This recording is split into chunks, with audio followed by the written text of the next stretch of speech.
Вы часто задаете вопрос, как стать незаменимым? Топ-7 навыков, которые ценятся во всех профессиях. Всем привет! В этом видео я хочу поговорить с вами о том, какие навыки ценятся во всех профессиях. А это те навыки, на которые сейчас многие работодатели обращают особенное внимание. И если вы их прокачаете, то легко сможете стать ценным сотрудником и добиться значительных успехов в любой сфере. Со своего опыта скажу, что наличие данных навыков не только помогает мне быстро достигать поставленных целей в работе, но и в принципе полезно в ежедневном общении с другими людьми. Итак, для начала хотел бы коротко объяснить, почему я вообще считаю эту тему важной и стоящей внимания. А дело в том, что уже много лет работая с людьми, часто замечаю ситуации, когда, например, приходит человек в компанию, на первый взгляд идеальный кандидат, эксперт в своей сфере, а на выходе он не вырабатывает и уходит, потому что якобы не вписался в коллектив, или же не нашел общий язык с руководством. Или тот же суперэксперт много лет сидит на одном месте и его почему-то не повышают. Хотя его коллеги, которые могут быть менее профессиональны в выполнении задач, уже давно и стремительно поднимаются по карьерной лестнице. Что же не так? Почему так происходит? Почему часто одних профскиллов недостаточно? И какие на самом деле качества помогают нам добиваться успеха и становиться лучше среди лучших? Давайте разбираться. Вот уже несколько лет на многих образовательных и бизнес-ресурсах активно обсуждается тема, что сейчас при выборе кандидата работодатели больше ориентируются не на его хард-скиллы, то есть профессиональные навыки, а на наличие у него софт-скиллов, то есть так называемых гибких компетенций, которые являются личностными качествами и его умением взаимодействовать с другими людьми. Получается, что по сути ты можешь быть крутым разработчиком, маркетологом, дизайнером, косметологом, преподавателем, или врачом. Но если ты не можешь наладить коммуникацию с другими людьми, с тобой сложно, максимально некомфортно работать, ты достаточно токсичен, то вряд ли другие захотят с тобой сотрудничать. Таким образом, твои профессиональные навыки могут просто обесцениться и не дать тебе того результата, которого ты хочешь и к которому ты стремишься. Поэтому хочу выделить несколько навыков, которые, как мне кажется, на сегодня являются не менее важными, чем ваш профессионализм и экспертность, а порой именно они и решают вашу судьбу в компании, и уж точно ценятся независимо от того, какая у вас профессия. Первое. Высокий уровень коммуникации, то есть ваше умение общаться с людьми, находить с ними общий язык и устанавливать контакт, поддерживать разговор. Сюда можно отнести нетворкинг, а также умение наладить тепловое, доверительное общение с клиентами, с коллегами, партнерами по бизнесу, да с кем угодно. Это умение правильно выстраивать коммуникацию и быть открытым к диалогу. Как по мне, коммуникабельность – это в принципе одно из самых основных качеств, которое помогает найти решение любого вопроса. Ведь даже если у вас недостаточно квалификации или знаний, чтобы справиться с поставленной задачей, при правильной коммуникации вы всегда сможете добыть нужную вам информацию, попросить совет, договориться о помощи, чтобы все же выполнить данное задание. Второе. Любознательность. Тут стоит сказать, что, во-первых, природное любопытство – это именно тот навык, который поможет вам быть, как говорится, всегда в теме. Ведь именно благодаря этому навыку вы будете интересоваться всем, что вас окружает, изучать новинки, которые появляются, и думать, как все эти новые полученные знания можно применить в жизни и в своей работе.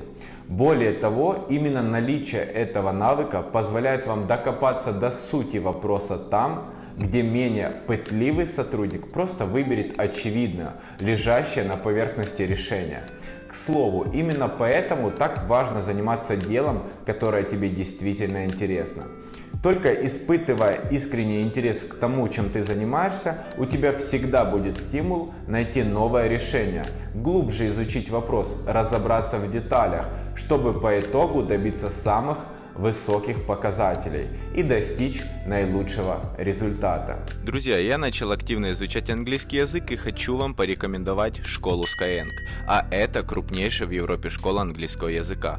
Вы можете заниматься где угодно и когда угодно, из дома, на работе или в путешествии. Занятия проходят 1 на 1 с преподавателем по видеосвязи с использованием собственной уникальной образовательной платформы.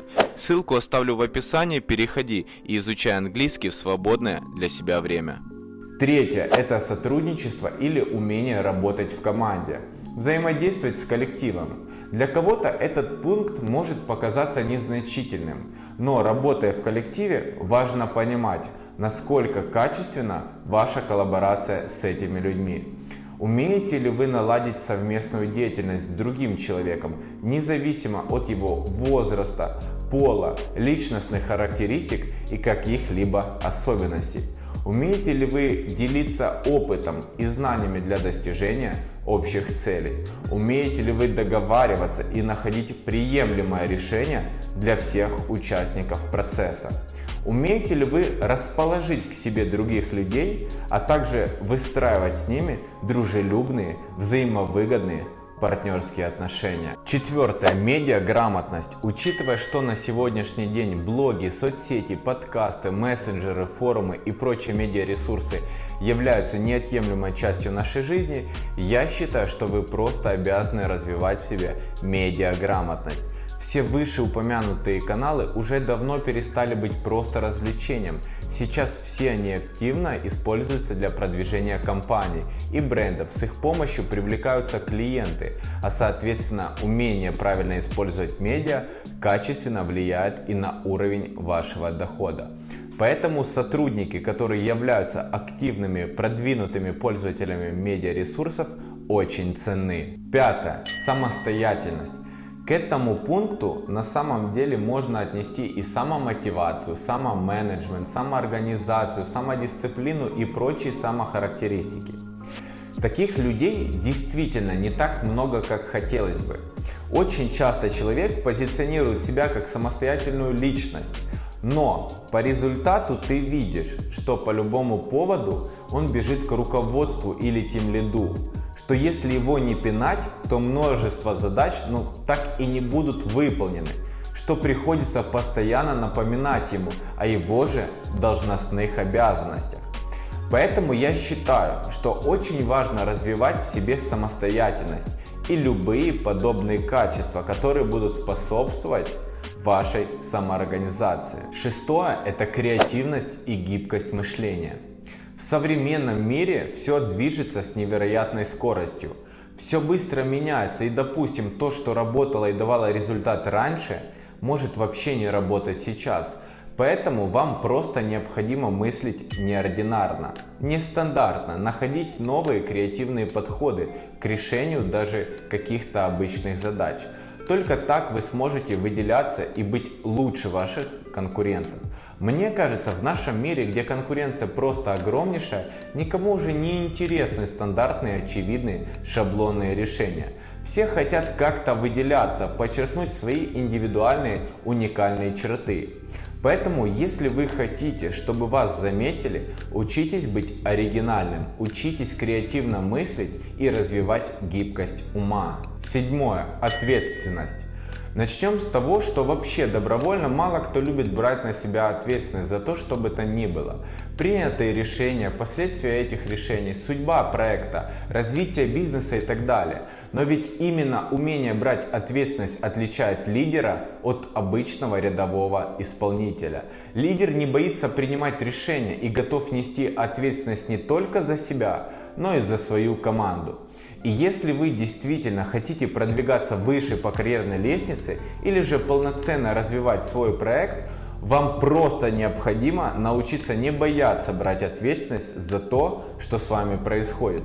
Ведь только так возможен рост и выход на новый уровень. Ну что ж, друзья, вот, по моему мнению, те навыки, которые ценятся в любой профессии и благодаря которым вы сможете стать незаменимым сотрудником, где бы вы ни работали.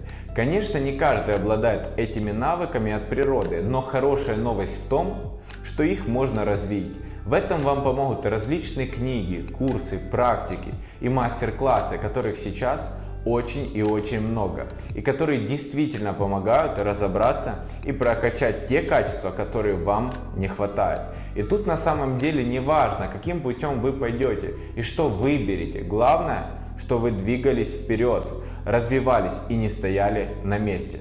Ну и традиционно с вас лайк, если видео было вам полезным и интересным. А также подписывайтесь на мой канал, если до сих пор этого не сделали, и жмите колокольчик, чтобы обязательно быть в курсе новых выпусков на канале. До новых встреч, друзья!